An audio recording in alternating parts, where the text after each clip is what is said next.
Hello, and welcome to 5 Minutes for Freedom. This is where I share an awareness about the challenges to building a life of peace and an opportunity to face the challenge with encouragement about how to nurture the life that you seek. I'm Sandra Allen Lovelace. I'm a transformation coach.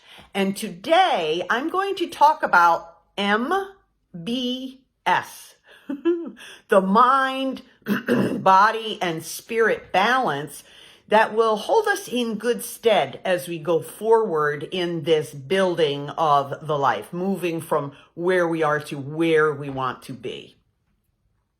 Mind, body, and spirit. Most of us have lived or are living in an imbalance of the mind, body, spirit. Various influences and impacts have come into our lives, and we have headed off into one of those areas to survive. It may be the mind was the strongest place or the safest place for us to dwell, to turn to analyze a situation, to be able to understand it in order to overcome it. That was me. Some people are overwhelmed by the emotions, which actually rest in the body. So this is the B, the body part.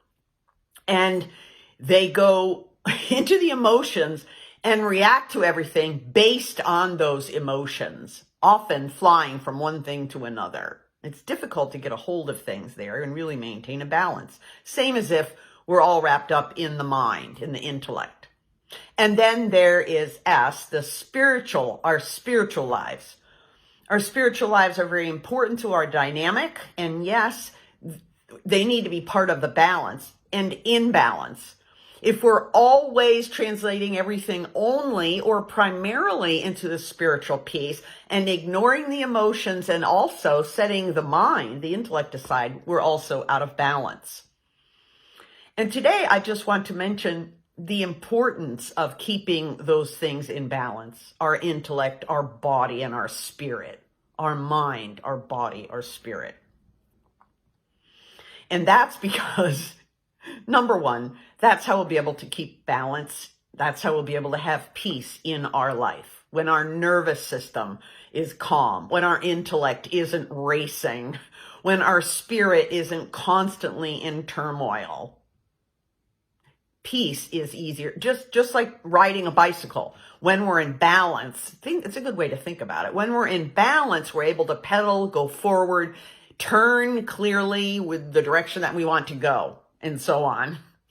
But when we're out of balance, besides the fact that we might just crash, it's difficult to pedal and keep making headway. Or we come to a place and we're off balance. How do we go to the left or the right or whichever direction we want to go? So the balance is very important.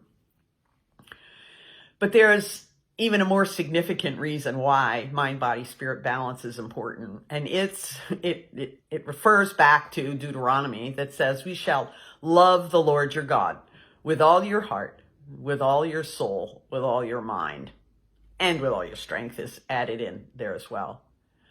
But you know, the love that we receive from God is perfectly balanced. And the best way, the strongest and most thorough and fulfilling way that we can interact with God in worship is to be able to love him in return in all those ways. It's not just enough to say, love God. Oh, sure, I love God out of the top of our head. Or, oh, yeah, I love God. Sure, I love God. We're not sure what that means. Or to be constantly spiritually saying, yes, I love God. But we're not thinking through who God is and what our relationship with him is like. And so let me encourage you to pursue that balance. If you want support with that, you can contact me, Sandra Allen Lovelace at gmail.com. And I'll be glad to arrange a complimentary clarity call. Complimentary means free. So there you go. It's your blessing today.